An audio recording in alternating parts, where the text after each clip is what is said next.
Muy buenas, bienvenidos al banquillo, gracias por estar con nosotros. Hoy vamos a hablar de la formación profesional en nuestro país, de los trabajadores que está demandando la nación en un momento de crisis, y también vamos a ampliar sobre el tema de las leyes en nuestro país. Nos acompaña el abogado Freddy Cerrato, actual director ejecutivo del Instituto Nacional de Formación Profesional, a quien le damos la bienvenida. Ha estado con días muy agitados, se miró fuera de la institución o es parte de lo que ahora se ve normal en gran parte del país, las manifestaciones y las tomas.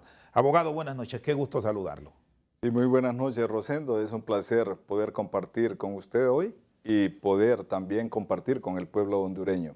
Así que vamos a hablar ampliamente de lo que es el INFOC, de la proyección, de lo que visualizamos para el INFOC en el futuro, de las situaciones que hemos vivido últimamente, porque ese tema no hay que dejarlo de lado. Sigo sosteniendo que el INFOC necesita repotenciarse, refundarse y que se necesita fortalecer financieramente, o a corto plazo no tiene futuro la institución. Bueno, se miró fuera en estos días, una semana totalmente cerrado, pero con manifestaciones casi desde que tomó posesión de la institución. Se dio una situación muy especial en esta etapa también, previo a que tomásemos la decisión de aceptar ser director del INFOC. Primero estuve como un mes pensándolo. Acuérdese que vengo de ser el presidente del Colegio de Abogados de Honduras y había que tomar una decisión si íbamos a continuar en el colegio hasta el mes de septiembre o si nos íbamos a retirar en abril.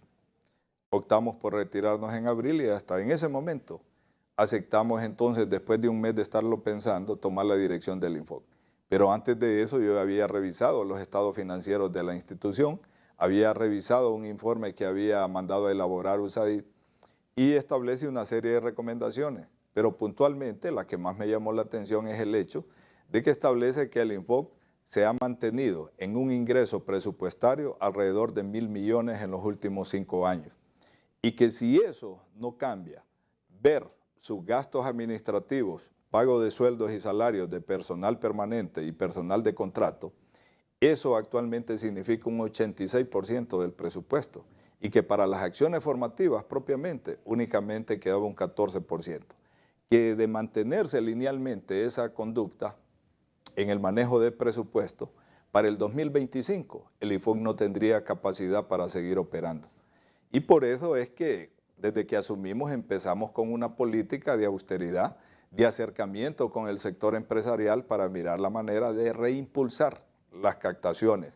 Porque la ley, para que todo el mundo conozca, establece que el INFOC va a recibir el 1% de las planillas en general que paga todo el sector empresarial a partir de toda empresa que tenga de 5 trabajadores hacia adelante. Y que también el Estado, con excepción de la Universidad Nacional Autónoma y del Ejército, de las Fuerzas Armadas, todos sin excepción, el Poder Legislativo, el Poder Judicial, el Poder Ejecutivo, le van a pagar en sus instituciones el 0.5%. Eso no sucede, Rosendo, eso no sucede en la práctica. Es decir, que si no se planifica ahora, la institución dejará de formar talento, dejará de tener la mano de obra calificada porque todo lo consumirá el manual puestos y salarios. Definitivamente, es un discurso que no puede cambiar. Sé que no le gusta al sindicato y les molesta que plantee esta situación, pero hay que ser responsable. Yo llegué a la institución con el propósito fundamental de refundar la institución, de fortalecerla, de potenciarla y de llevarla a que volviese a funcionar. Y por eso lo primero que hicimos fue a reaperturar las clases presenciales en todo el país. Y el segundo elemento, empezar un proceso de rehabilitación de todos los talleres y de todas las regionales que tiene el INFOC, que han estado cerradas, exactamente cerradas durante 2 años. Luego volver a esa normalidad de clases, luego equiparlos adecuadamente, porque cada vez las empresas exigen mayor tecnología, de mejores competencias de sus trabajadores, porque el INFOC no es únicamente los muchachos que asisten a los salones. En este momento tenemos un promedio de unos 6.500 presencialmente a nivel nacional, pero el Infog atiende a unos 250,000 trabajadores de la empresa privada hondureña a través de charlas, a través de cursos, a través de formación a instructores, a través de una formación dual donde vienen los empleados de las empresas al Infog en las distintas regionales o se desplazan los especialistas del Infog. O sea, es toda una dinámica a nivel nacional de participación del Infog. Entonces, cuando queremos nosotros llegar a muchos más lugares en el país, tocar a muchos más jóvenes, a muchos más trabajadores, a muchos más empresarios, eso requiere de inversión. Entonces, lo primero que me encuentro es que el contrato colectivo, que ya está negociado, lo negociaron hace 2 años atrás, y solo me toca darle cumplimiento, establece la cláusula 98, una de las cláusulas, que en el mes de junio hay que hacerles el ajuste al salario, es decir, un incremento igual al IPC, más 600 lempiras en el mes de agosto. Pero esa misma cláusula en la parte final dice que si se da una situación económica diferente a la normalidad, entonces se puede ir por la vía de la revisión. Entonces fue lo que les pedí al sindicato desde el revisémosle. Honduras y el mundo entero no estén en una situación económica igual a los años anteriores. Inclusive a través del Congreso, por iniciativa del Ejecutivo, se estableció la emergencia fiscal y presupuestaria, porque se encontró una situación tremendamente de un presupuesto difícil de cumplir. Entonces todo eso daba lugar a que su servidor, en representación del Estado, como patrono, entre comillas, pudiese pedirles la revisión. Se negaron absolutamente. El porcentaje que pudieron haber exigido, porque de conformidad con la costumbre de ellos, era el 8.35%, que era el cierre que había al mes de abril, según el Banco Central. Y mi postura siempre fue que lo que se les debía de reconocer en todo caso era lo que indica y el procedimiento del artículo 31 y 145 de la Ley General de Presupuesto de Ingresos y Egresos, que establece que cuando no está previsto cuál es el porcentaje o el mes que va a servir de referencia, se va a usar el índice emitido por el Banco Central al cierre del año 2021. ¿Y el sector privado qué planteó, abogado, en esta línea de negociación? Porque ustedes tienen esta representación tripartita, Estado, trabajadores y el sector privado, que es el gran sostén del Instituto de Formación Profesional. Cuando hablaban de una revisión de esta famosa cláusula en base al índice de precio al consumidor, al nivel de inflación de este mes, prácticamente los ponía contra la pared. Mire, quiero aprovechar para que el pueblo también conozca y entienda cómo funciona la institución. Hay un consejo directivo integrado por 4 ministros. Está la ministra del Trabajo, que es quien lo preside, ministro de Educación, ministro de Desarrollo Económico y ministro de Agricultura y Ganadería. Y por el sector privado hay 2 representantes con sus respectivos suplentes del Consejo Hondureño de la Empresa Privada. E igual por el sector obrero hay un representante de la CGT y otro de la CTH con sus respectivos suplentes. Ellos, en conjunto, toman decisiones en función de orientar las políticas que yo les propongo y ellos la aprueban y estoy en la obligación de cumplir con el mandato de las decisiones que ellos tomen. Debo decirle que en este caso la empresa privada y todos los sectores estuvieron absolutamente de acuerdo con su servidor y en cada sesión duró esta etapa traumática para los estudiantes que no podían regresar, siempre me dieron el voto de confianza al 100% porque siempre tuvieron la postura de que se actuara dentro del marco que establece la ley. ¿Y ahora qué sigue? ¿Dónde fue que se presentó la diferencia? Rosendo, la diferencia estuvo en que la huelga era totalmente ilegal. O sea, no se siguió ningún procedimiento de conciliación, de arbitraje, para llegar a ningún acuerdo bajo el mecanismo que establece la ley. Entonces, prácticamente, cuando deciden a nivel nacional cerrar las instalaciones del Infog, ellos están al margen de la ley y en ese momento se pudo haber solicitado la declaratoria de ilegalidad. Lo que sucede es que ahí viene el marco político de un gobierno que dice no quiero entrar en confrontación con los sectores organizados sindicales, es mejor buscar el arreglo y yo estoy de acuerdo. Pero también, por otro lado, hay un momento en donde todos nos debemos de marcar en la ley. Yo soy un abogado y siempre digo, dentro de la ley, lo que la ley me permite, fuera de la ley, nada puedo ni nada soy. Entonces, al final, la posición de su servidor siempre fue firme, fue concreta, se les dio el 5.32 que establece la ley. Y les pedí un acto patriótico que no quisieron cumplir. Como el problema del Infoc es financiero, les propuse que en el siguiente contrato colectivo, oiga bien, que hay que negociarlo en diciembre de este año, para los próximos 2 años. Entonces dejaran de lado el incremento de esa cláusula del ajuste, porque en el Infoc los trabajadores ya tienen 18 cláusulas económicas, pero las que más impactan son las siguientes que les voy a contar. Ellos reciben un bono del 85% del salario en el mes de marzo y otro en el mes de septiembre. Solo ese bono representa 53.5 millones de gratificación. Luego tienen el seguro social, pero tienen un seguro de vida, tienen un seguro médico hospitalario, tienen un seguro contra accidentes, se les da la atención de la parte odontológica, de la parte también óptica. Entonces eso representa... Estos son extras. Extras, representan 33 millones. Entonces hay un bono para educación, hay un bono para vestuario, hay una disponibilidad para préstamos sin intereses, se les reconoce también un beneficio cuando fallece un pariente. Tienen una asignación para la celebración del día del 1 de mayo. Tienen también otro para la asamblea del sindicato.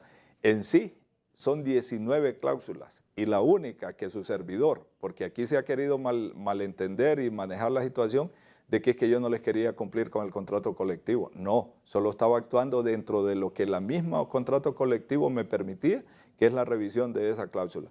Porque su servidor, si hubiese llegado hasta el final, hubiese llevado al juzgado el asunto, porque el artículo 71 del Código de Trabajo dice que cuando las partes no se ponen de acuerdo, hay que someter a consideración del juez del trabajo esa cláusula para que él dirima y que no pierde vigor el contrato colectivo, porque si el juez dice que había que pagarle, entonces se les paga a partir del 1 de junio y no había ningún problema. Por eso digo que la huelga fue una grosería contra el pueblo y contra los muchachos que están aprendiendo sus oficios dentro del Infoc. Muy bien, está con nosotros el director ejecutivo del Instituto Nacional de Formación Profesional, Freddy Cerrato. Vamos a una pausa.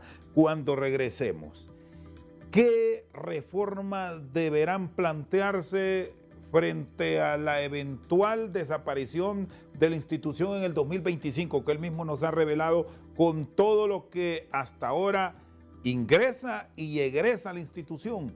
Después de la pausa.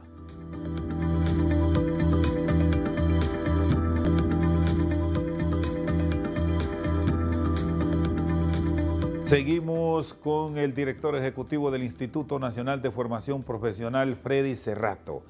Al 2025 o se toman medidas o la institución va camino a la quiebra, parecido a lo que está enfrentando hoy día la NE, Hondutel, aunque este es otro escenario. ¿Qué espera plantear a nivel de la Junta Directiva y encontrar respaldo del sector privado, pero no sé de los trabajadores que dicen, abogado? Mire, a nivel del Consejo Directivo, yo he planteado una alternativa para mejorar los ingresos institucionales. Primero, el Infoc tiene que restablecer confianza en todos los sectores, de que ahí se manejan los recursos con transparencia y que se les da el rendimiento para que tengan el fruto apropiado. El Infoc ha estado en la mira durante muchos años, bajo la estigmatización de que allí hay corrupción.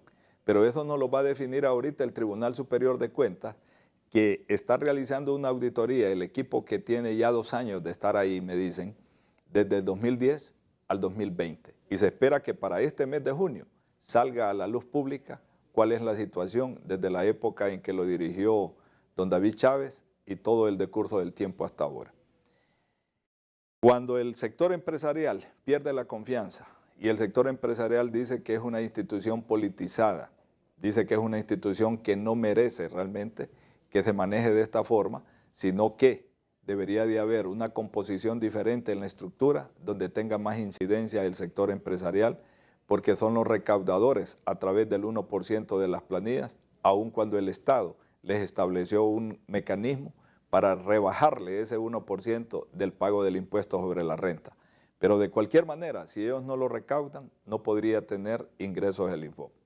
Entonces les planteo lo siguiente: si tenemos unas 18,000 empresas que deberían de pagar, por decirle un número, y de ellas solo pagan un promedio entre 4.300 a 4.300, hay un universo sin cubrir. Entonces, como no van a pagar y han pasado los años, el Infoc tampoco los ha demandado, como tampoco ha demandado al Estado, que le debe centenares de millones porque nunca ha pagado el Estado la cuota que le corresponde. Entonces, de manera seria les digo, vayamos ante el Congreso por una amnistía y se liberan todas las empresas, se libera el Estado y replanteamos en una nueva ley o con una reforma y se alinean todas las empresas y están dispuestas a hacerlo si confían en la administración del Infoc y empiezan a pagar encadenadamente a través de un sistema no de talonarios como se ha hecho históricamente, sino a través de un programa en línea donde puedan pagar los empresarios. ¿Lo hemos discutido? Sí, me he reunido con las cámaras de comercio de Tegucigalpa, de Cortés, con Fedecámaras, me he reunido con la ANDI, con la Asociación Hondureña de Maquiladores y todos están de acuerdo en que lleguemos a ese punto. Falta ponerse de acuerdo con el Estado. El Infoc fue creado en 1972. Han pasado 50 años, se van a ajustar ahora en diciembre. Cuando establecieron que el Estado iba a contribuir el 0.5, sin duda lo que pagaba el Estado en sueldos y salarios era poco en relación a lo que paga ahora. Entonces, si no va a contribuir con el 0.5, pues encontremos un punto de equilibrio, pero cumplamos la ley. Porque yo soy del criterio, mire, soy parte del gobierno, pero nosotros debemos de cumplir con la ley. Si se me pone al frente de una institución y se confía en que yo la dirige, yo también exijo que todos cumplamos la ley. ¿Y esto no le genera problemas a usted, incluso directamente con el Ejecutivo y la propia masa salarial, que es la clave para el funcionamiento, pero al mismo tiempo puede ser una piedra en el camino, abogado, para el buen desempeño? Mire, Rosendo, el Infoc no tiene futuro, categóricamente. Es como estarle dando paliativos y calmantes a alguien que está en su etapa terminal.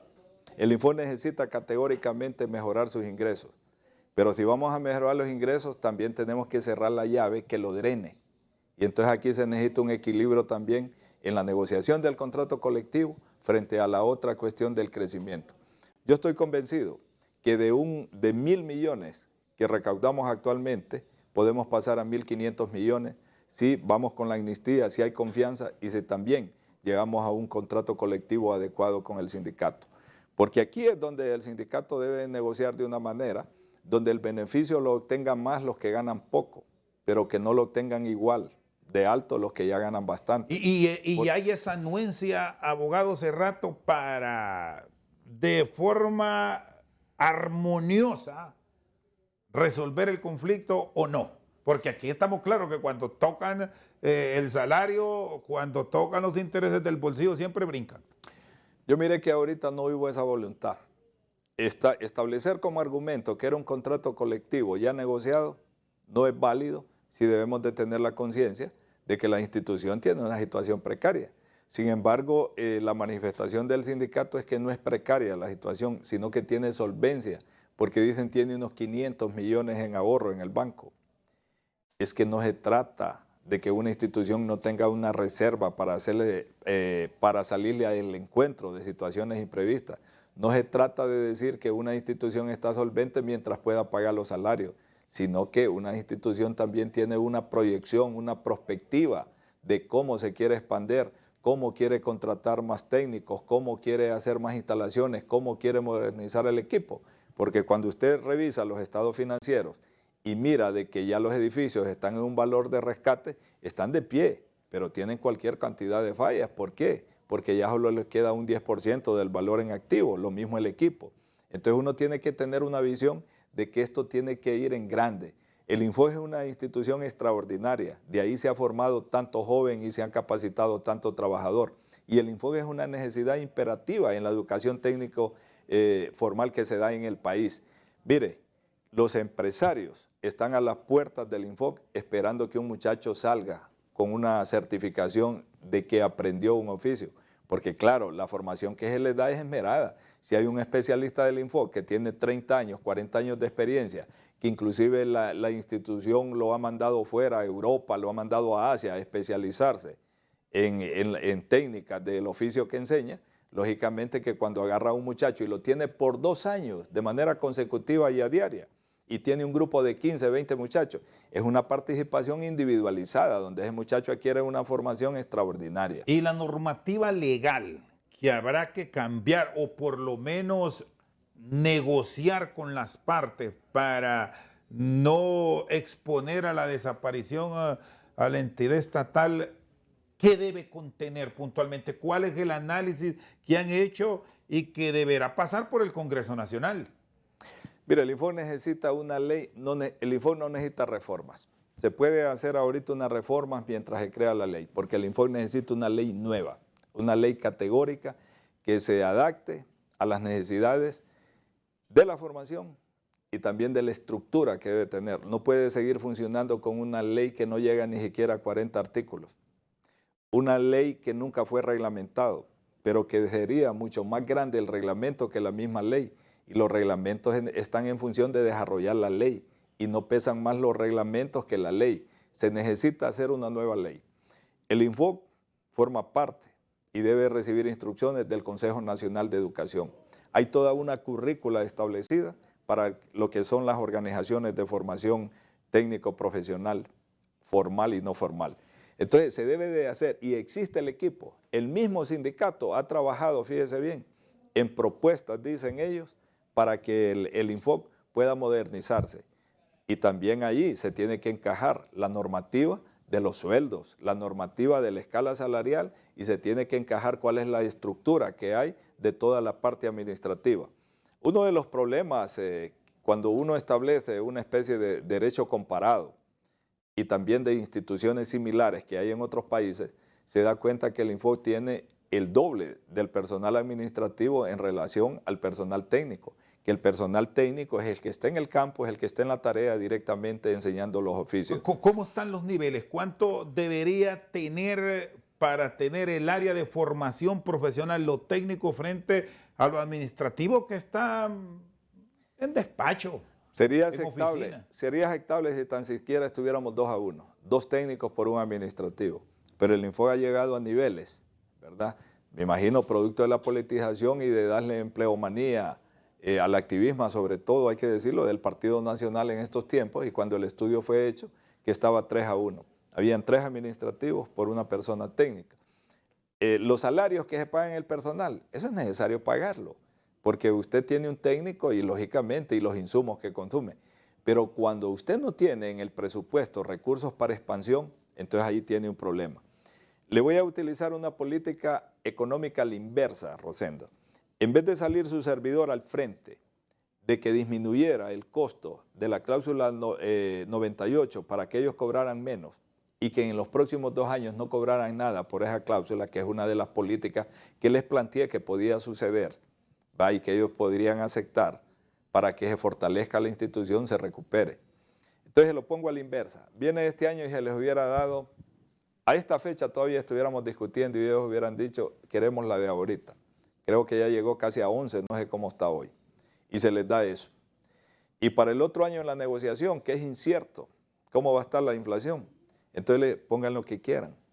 Y entonces usted les da 11 ahorita, les da 11, entonces lo que precipita es la destrucción. Es como terminar con la reserva que usted tiene. Entonces en ese momento es llegar más rápidamente al final que lo que trató de hacer su servidor ahorita, que es un final anunciado, una muerte anunciada, nada más que en un proceso mucho más lento mientras se establecen políticas.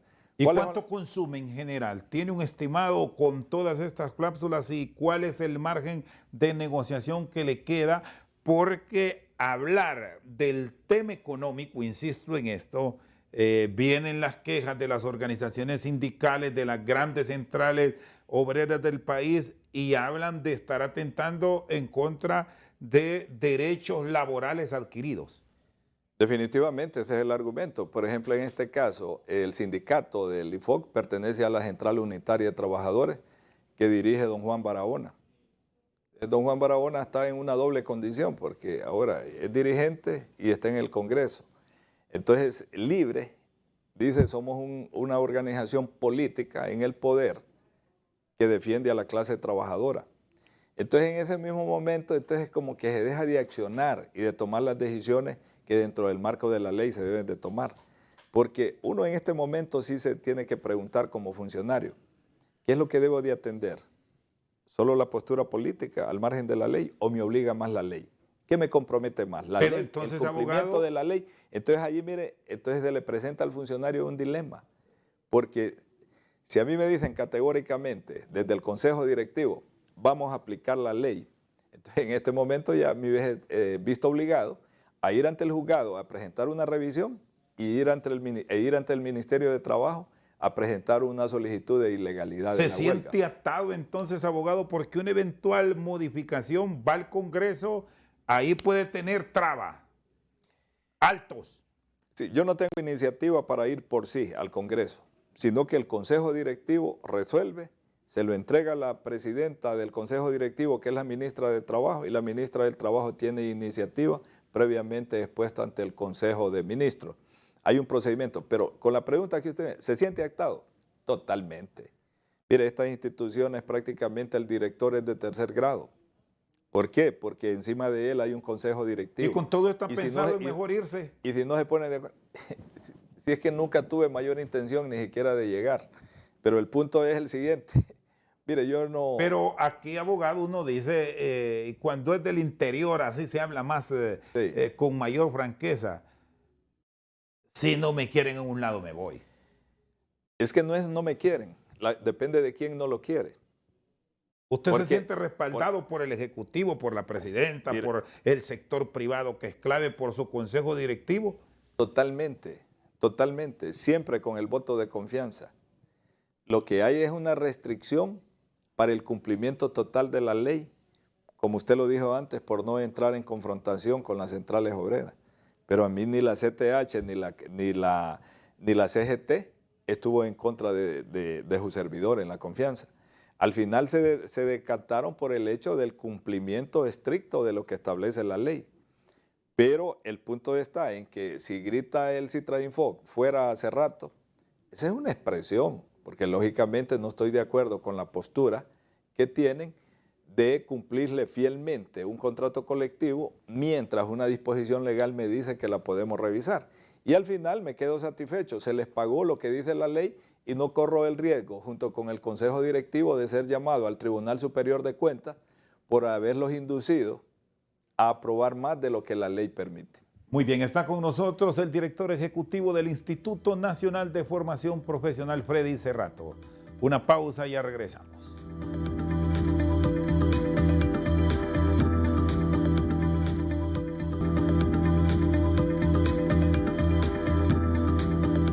Seguimos esta noche al banquillo. Está con nosotros el director ejecutivo del Instituto Nacional de Formación Profesional. ¿Cuánto gana usted, abogado? Porque en el medio de toda esta crisis que se ha vivido, salieron a la luz pública sueldos, ingresos y hablan de proteger la institución, pero el sindicato dijo que los altos cargos también tienen sueldos elevadísimos. Muy buena pregunta, porque hay que ser transparente absolutamente en estos conceptos. Yo devengo un salario de 90.000 lempiras. Y la norma que dejaron establecida antes establece que es el salario más bajo para el director. Y yo opté por pedir que me establecieran ese salario porque había mirado la situación financiera de la institución. Debo confesarle que hay empleados que ganan más que su servidor. El mismo presidente del sindicato, ¿verdad?, con quien establecimos que nos íbamos a tratar con respeto, pero esas son cosas que están en la página. Él tiene un salario superior. La diferencia es que yo no recibo el bono del 85% en marzo. ¿Usted tiene cuántos salarios al año? Solo los 12 y 13avo y 14avo, lógicamente. No hay bonos. No, no recibo bonos, que también se dijo en su momento. Y es más, si me tocase un bono, lo digo públicamente, lo rechazaría. Yo inclusive cuando dialogamos sobre este tema, yo les dije que si hacían el sacrificio de que solo recibieran ahorita este estipendio de ajuste, los que ganaban de 40.000 para abajo, yo me bajaba el salario al 50%. Inclusive les dije que si estaba toda la institución de los empleados permanentes dispuestos a hacer el sacrificio en esta ocasión, yo iba a trabajar por el salario mínimo. Es decir, no que se bajaran el sueldo, sino que no optaran a los beneficios del contrato colectivo. No. No, del contrato colectivo no, solo de la cláusula 98. No les estoy diciendo que se quitaran el bono, que se quitaran todos los beneficios. No, Solo el tema inflacionario. solo el ajuste, que se lo quitaran. Y que establecieran un compromiso de por lo menos darle un compás de espera a la institución en los próximos 2 años. Yo le dije que si todos lo hacían, yo acepto trabajar por el salario mínimo como director. Y que se hacían el sacrificio, dejó lo de los que ganaban de 40 para abajo, yo aceptaba trabajar solo por la mitad del salario. Porque yo lo digo en serio, pues, yo soy una persona así de convicciones y con claridad. O sea, la institución es extraordinaria. Ellos son la parte central, pero realmente ellos son los dueños de la institución en este momento. Entonces, si usted me preguntara a mí, ¿quién ganó ahorita en esto? Ganaron los trabajadores, porque se les aumentó más el salario. ¿Quién perdió? Siempre va a perder el pueblo, va a perder la juventud y pierde la institucionalidad por el riesgo en que está. El hecho de que se haya resuelto la situación, que se hayan liberado las instalaciones, que hayan aceptado el porcentaje, eso no garantiza que la institución no sigue teniendo riesgo. ¿Va a pasar factura esto a la formación, a el egresar personal calificado de la institución? ¿Qué áreas puntualmente en principio se van a ver afectadas? No merma la calidad y no merma la cantidad que ya hay, porque la cantidad que se está formando de jóvenes en el Infoc es mínima, Rosendo.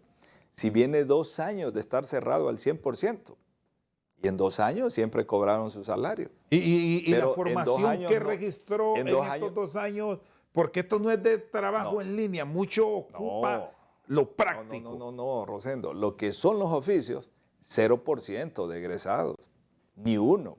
Es más, yo visité los talleres en San Pedro Sula y La Ceiba antes de tomar el cargo. Y me dio una dejección tremenda. En 2 años ni siquiera le metieron la llave al candado ni al llavín de un taller, siquiera para asearlo, estando devengando los salarios, en 2 años. Entonces, lo único que se estableció en 2 años fue la formación en línea. Pero también lo único que salvó estadísticamente los indicadores del Infoc es la situación tercerizada. Y aquí quiero decirlo, es que es necesario que el pueblo conozca cómo funcionan las instituciones. Nunca nadie lo dice, lo ocultan. No tengo por qué ocultar nada. Mire, se les da una suma de dinero a las maquilas, se le da una suma de dinero a la ANDI, se le da una suma de dinero a CADER, se le da una suma de dinero a la CTH, se le da una suma de dinero a la CGT, se le da una suma de dinero a la, ¿cómo se llama?, a la Cámara de Comercio de Choloma, se le da a Fedecámaras y se hacen una serie de convenios donde lo que se busca es que el Infoc pueda impartir las charlas supervisándolas a través de personas que ya capacitó dentro de estas empresas que ellos representan para que sus empleados reciban la formación. Y en esta tercerización, ¿quién respondió? ¿A quién lo ponen con una calificación positiva frente al fallo que se tuvo en las instalaciones físicas donde forman profesionales también? Durante los 2 años, las estadísticas establecen que se dieron formaciones blandas de otra naturaleza, sobre todo. Por ejemplo, se atendió muchísimo todo lo relacionado con las medidas de bioseguridad. ¿Por qué? Porque el Infoc tiene 500 mecanismos de educación. Es decir, a usted le enseñan hasta si usted está muy tenso, le dan un curso de risoterapia. Si usted trabaja porque lo que manipula son alimentos, le dan un curso sobre manipulación de alimentos o de embalaje de alimentos. Si usted lo que tiene es estrés, hay charlas antiestrés. O sea, que hay una serie, si trabaja en el área contable, hay cursos exclusivamente de contabilidad. O sea, que tiene una gama que la va adaptando sus currículas, que tiene especialistas en eso, de conformidad con la necesidad que tienen las empresas. O sea, que aquí la visión es que se cree que el Infoc solo son las instalaciones. El Infoc está más presente, más bien en las empresas. Por ejemplo, la maquila. Fui el otro día a firmar un convenio con la maquila. Este año ellos van a capacitar 30,000 obreros y obreras en la maquila. Entonces, ¿cuál es el mecanismo? El Infoc les capacita a la gente, ellos tienen sus talleres, tienen su equipamiento de maquinaria y el experto les enseña cómo operar a toda esa gente que trabaja. No es que ellos aprenden de un solo, hay un mecanismo de enseñanza. Luego se le da un seguimiento para que esta gente tenga mayores habilidades y competencias. Eso le permite tener mayor producción que le sirve al empresario, pero le sirve al trabajador y a la trabajadora, Rosendo, porque aparte del salario, recibe un plus por el volumen de producción. Entonces, lo que le quiero decir es que el Infoca al final cumple toda una labor estando directamente vinculado con los empresarios, porque le toca atender, esos son los trabajadores. Y en la parte de las centrales obreras, dice usted, si ellos no tienen empresa, sí, pero fíjese que se les da una cantidad significativa para que ellos mismos les den formación en derechos humanos, en derechos laborales, en manejo del código de trabajo, en organización sindical. O sea, la institución también les apoya esa estructura organizacional. Hace unos años atrás la empresa privada planteó que o se revolucionaba la institución o ellos dejaban de hacer los aportes. Estamos en un escenario igual si no se toman medidas concretas para mejorar la institución, abogado. Está mal que yo lo diga, pero yo sinceramente en esto no voy a ser humilde. Yo represento un aviamiento subjetivo para los empresarios en Honduras, porque su servidor no va a tomar un centavo, como nunca lo ha hecho, ni de un particular ni del Estado. Entonces le genera confianza. Y esta generación de confianza también nos ha llevado a que en estos 2 meses hemos mejorado los ingresos y están bajo la expectativa ellos de una reunión totalmente de todo el sector empresarial, como le dije antes, con la formulación de un proyecto de amnistía para todos incorporarse. Pero para eso ellos también les preocupa la situación del contrato colectivo y realmente lo que quieren es una modernización total de la institución. Eso lo podemos lograr. No se trata de estigmatizar al sector sindical en lo absoluto. Se trata de que todos debemos de colaborar y todos debemos de hacer un sacrificio. Hay que revolucionar. Por eso hemos hablado del concepto de que el Infoc hay que refundarlo y hay que repotenciarlo. Y eso lo podemos lograr. La confianza que tenga el sector empresarial es vital. Fíjese que le voy a advertir un riesgo que hay ahorita y que a veces no quieren escuchar los trabajadores. El año pasado, o este año más bien, antes de irse, el gobierno anterior, el Congreso hizo una interpretación del alcance de la aplicación de deducciones que se le debe de hacer al 13º y 14º. Y establecieron que es intocable. Yo lo interpreto que es intocable para el trabajador, ese ingreso. Pero ellos lo interpretan también que el empresario no tiene por qué pagar el 1% derivado de esa planilla que corresponde a 13º y 14º.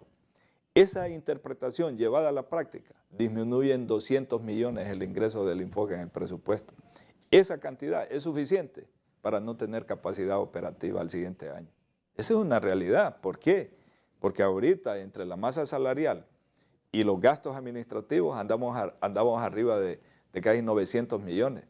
Si en este momento estamos en el 87.7% en esos conceptos y estamos con un 12.3% para la acción formativa propiamente. Y la gran ilusión de este gobierno, de su servidor, cuando decidió tomar el Infoc, es porque quisiéramos llegar a mucha más gente y quisiéramos tener mucha más presencia en todo el interior del país. Rápidamente, pero todas estas dificultades que atraviesa y que plantea no es para quitar a los que eran de un partido para llevar a los de su partido, abogado. En lo absoluto, si no estamos hablando de quitar a nadie de la gente que ya trabaja permanentemente, ni uno. Si en el Infoc también tenemos la agravante de que ahí ni los que son jefes de los cargos de confianza aceptan las prestaciones. Ahí usted les tiene que buscar el mecanismo, ponerse de acuerdo con ellos o fundamentar muy severamente de qué manera para poderlo votar. Claro, ¿quién se quiere ir si gana 89,000 lempiras de jefe? Si gana 70,000, si gana 65,000 lempiras, esos son los rangos, ¿verdad? O sea, hay un grupo de 200 y pico de personas que son las que están en un rango de hasta 29,000 lempiras. Pero después todos tienen un rango de unos 166 que están hasta 45,000. Después tiene un rango bien amplio de más de 200 que llegan a los 80 y pico de mil. Y después tiene un margen bien reducido que lograron escalar hasta 125,000 lempiras. Entonces no estamos hablando de revisar todas las cláusulas del contrato, porque ahí está, ya las tiene.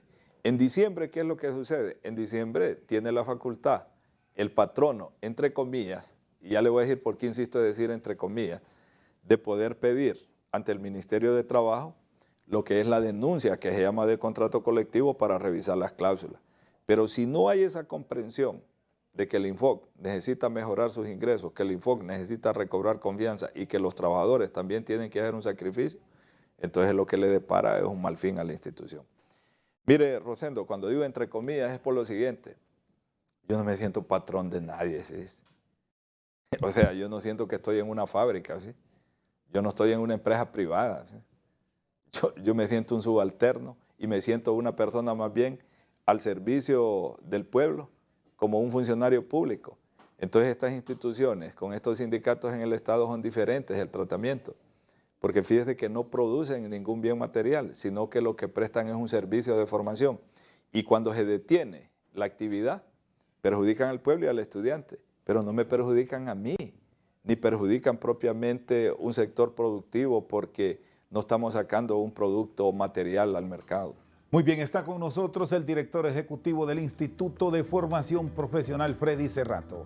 Una pausa y ya regresamos.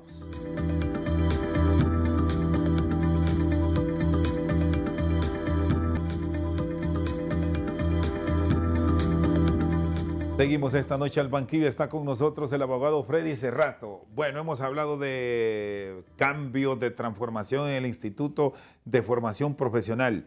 Se ha dicho que usted está pasando el agua ahí, que va para la Corte Suprema de Justicia. Es profesional del derecho, expresidente del Colegio de Abogados, y surge todo esto, abogado, y se lo planteo así, en un momento donde el ambiente se ha calentado por la elección de la nueva Corte Suprema de Justicia, y bueno, ya sabemos de su filiación política y de las aspiraciones que como todo ser humano se deben tener. ¿Qué comentarios tiene? Rosendo, en primer lugar, no es una cuestión preestablecida, no es una situación predeterminada, y en ese sentido, como profesional del derecho, como abogado, al igual que miles de colegas a nivel nacional, podríamos tener interés bajo la idea de que podemos hacer bien las cosas. Sin embargo, no es categórico ni cierto, ni es una voluntad, ni es una decisión de uno mismo el poder llegar a ocupar una posición de esa naturaleza. Interviene toda una serie de factores que se están discutiendo. Hoy, ¿verdad?, se habla de quienes nominan, de si ahora van a nominar, si va a ser de manera personal, y luego someterse a todo un proceso de selección.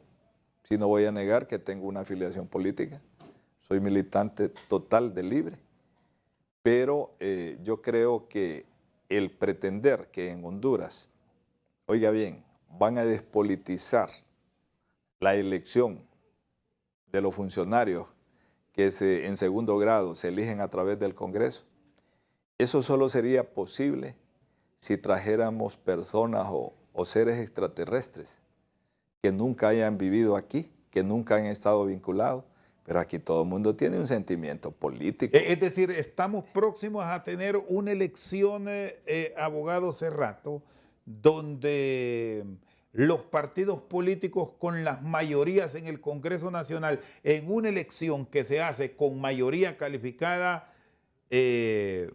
tendrán el tanteo, el derecho al mismo. Así es que mire, hay que ser práctico y hay que ser objetivo. Eso no se va a desvincular de la noche a la mañana. Se necesitan procesos evolutivos. Las sociedades van cambiando, van evolucionando, se van volviendo más democráticas, un respeto más al ciudadano, al Estado de Derecho. Pero ahorita esos son los procedimientos marcados. ¿Cuál es lo que sí se le debe de poner mucho interés? De que cualquier hombre, mujer, que aspire o que logre pasar a una posición de esa, primero tenga idoneidad en el sentido de sus valores como ciudadano, en su ejercicio profesional y en su conocimiento, pero que va a tener vinculación. Antes, si lo tiene, ¿cuál es la duda? De si va a tener obediencia una vez que llegue a la posición. Esa es la gran duda, ¿verdad? Si llega por un partido político va a ser obediente. Ahí está la simbiosis que tiene cada ciudadano en su forma de ser. Pero en el orden personal le puedo decir que esa situación, si llegamos, no llegamos, si aspiramos, no aspiramos, eso no es un punto central ni en mi vida, sino que lo único que yo espero como hondureño es que en el país tengamos un avance en el Estado de Derecho, en la independencia de los poderes, el respeto a la justicia, que si hacemos leyes, que sea para cumplirlas, no hacer leyes para acomodarlas a beneficio e intereses de un sector, de un grupo, sino que las leyes de orden general, donde todos en un Estado de Derecho nos sometamos a la ley. ¿Qué cambios se pueden experimentar con estas propuestas que el Congreso Nacional podría discutir en los próximos días frente a las decisiones que tomarán los miembros de la Junta Nominadora en una decisión que debemos recordar siempre es al final de los miembros de la Cámara?